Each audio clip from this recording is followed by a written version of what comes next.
Okay, so hello everyone, how are you? I hope everyone is safe and doing well in this pandemic.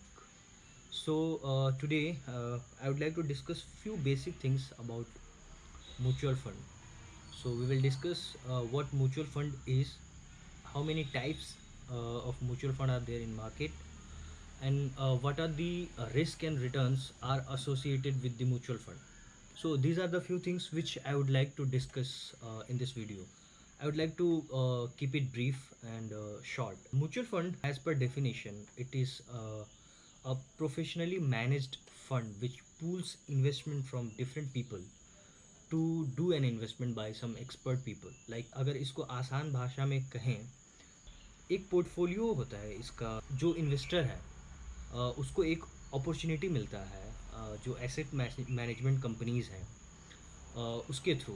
Like in India mutual fund was initially introduced in 1963 by government of India in the form of UTI. तो उसमें एक opportunity मिलता है investors को जो जिनको बहुत expertise नहीं है सिक्योरिटीज़ और इन्वेस्टमेंट के बारे में, जो शेयर मार्केट और निफ्टी ये सारी चीज़ें होती हैं। इन्वेस्टमेंट इनमें करने के लिए अगर आप एक्सपर्ट हैं, सिक्योरिटीज़ के बारे में आपको पता है, उनके नेचर, उससे एसोसिएटेड रिस्क और रिटर्न्स के बारे में अगर आपको पता है, तो म्यूचुअल फंड एक अच्छा ऑप्शन होता है। अपॉर्चुनिटी मिलता है इसमें जो इन्वेस्टमेंट ऑप्शंस होते हैं, और एसेट मैनेजमेंट कंपनीज़ हैं जो इसको मैनेज करती हैं। जैसे एग्जांपल के तौर पे आप आदित्य बिरला ले सकते हैं, HDFC mutual fund asset management company है, आईसीआईसीआई प्रूडेंशियल है।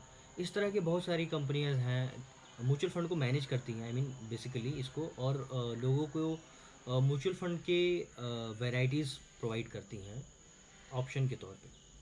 अगर एक डिफरेंट एग्जांपल के तौर पे अगर समझाया जाए, अदर देन द डेफिनेशन, कि what really a mutual fund is.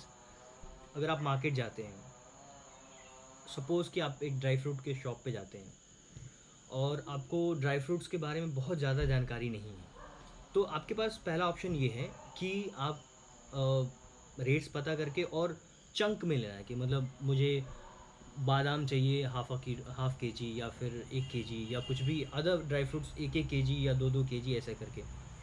तो ऐसे में आपके पास फंड्स का भी होना ज़रूरी है, और आपको ये भी देखना पड़ेगा कि आप do you really need that much of dry fruits, I mean specific dry fruit with that much of amount.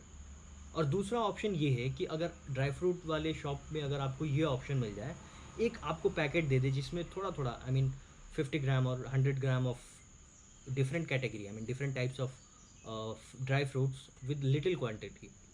तो आपको एक स्मॉल अमाउंट में, लाइक 500 और 1000 रुपीज़ में, आपको 6 7 8 10 तरह के ड्राई फ्रूट्स मिल सकते हैं।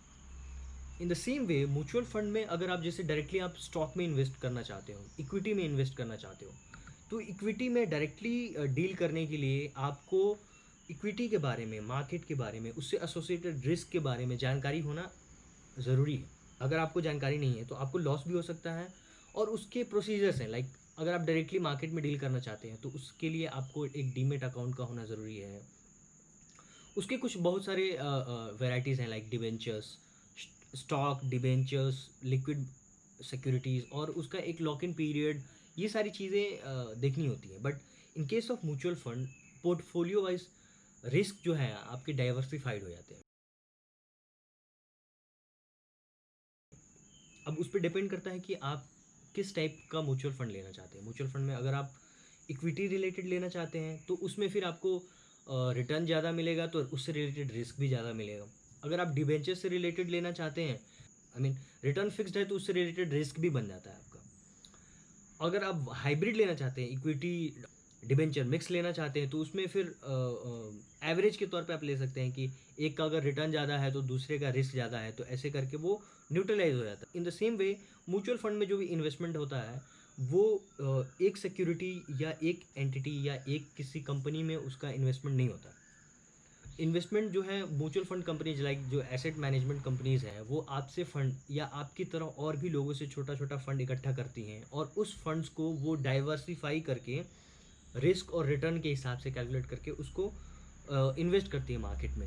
और उसके लिए एक चार्ज होता है जो एसेट मैनेजमेंट चार्ज, एक मिनिमल सा चार्ज होता है, लाइक 1% और मे बी 0.25% इस तरह का मिनिमम चार्ज पे एक एक्सपर्ट आदमी या एक एक्सपर्ट एसेट मैनेजमेंट कंपनी आपके और आपके तरह और सारे लोगों से पैसे इकट्ठे करके और उस चीज़ को म्यूचुअल फंड के थ्रू डिफरेंट डिफरेंट, थोड़ा सा डिबेंचर में, थोड़ा सा स्टॉक में, थोड़ा सा लिक्विड फंड में, थोड़ा सा अदर सिक्योरिटीज़ में, डिफरेंट कैटेगरी के इंडस्ट्रीज़ के जो शेयर्स हैं, डिबेंचर्स हैं, सिक्योरिटीज़ हैं, उसमें उसको इन्वेस्टमेंट करती हैं, सो दैट कि आपको एक बैलेंस्ड और जिसमें आपको रिटर्न भी मिले, रिस्क भी मिनिमाइज हो जाए, और इस तरह के ओवरऑल एक अच्छा इन्वेस्टमेंट ऑप्शन देती हैं जो mutual fund asset management companies होती हैं। अब इसमें जो वैरायटी की बात करें अगर आप, तो जैसे इक्विटी ओरिएंटेड जैसे म्यूचुअल फंड होते हैं, डिवेंचर से रिलेटेड डेप्ट ओरिएंटेड है, हाइब्रिड अगर ऑप्शन लें जिसमें दोनों का मिक्सचर होता है, लिक्विड फंड ले लें, स्पेशल सिक्योरिटीज़ जिसमें एक स्पेसिफिक पर्पस के लिए इन्वेस्टमेंट होता है। लेकिन म्यूचुअल फंड में भी आप जब लेना चाह रहे हैं तो उसमें भी आपका एक गोल होना चाहिए कि आपका पर्पस क्या है। आप लॉन्ग टर्म इन्वेस्टमेंट करना चाहते हैं, शॉर्ट टर्म रखना चाहते हैं, हाई रिटर्न चाहिए, लो रिस्क चाहिए, ये सारी चीज़ें देख के और फिर डिसाइड करें कि हमें कौन सा म्यूचुअल फंड सेलेक्ट करना है। उसके लिए आप प्रीवियस डेटा, प्रीवियस ईयर का परफॉर्मेंस में रिटर्न्स कितने थे, उससे एसोसिएटेड रिस्क कितना है, इसमें एक और चीज़ें भी चेक करना चाहिए कि इसका लॉक इन पीरियड कोई है क्या, एग्जिट लोड उस पर, अगर आप बिफोर लॉक इन पीरियड अगर आप विड्रॉ करते हैं तो उसमें आपको एग्जिट लोड भी देना पड़ता है। ये सारी चीज़ें हैं जो कि एक म्यूचुअल फंड में इन्वेस्टमेंट करते समय अगर आप इंटरेस्टेड हैं तो ये सारी चीज़ों को ध्यान में रखना चाहिए, जो बेसिक चीज़ें हैं। अदरवाइज आई वुड सजेस्ट कि एक small amount like 1000, 2000, 3000, 4000 as per your capability, you should definitely invest in mutual fund. It's very good thing for you and for your family. See you.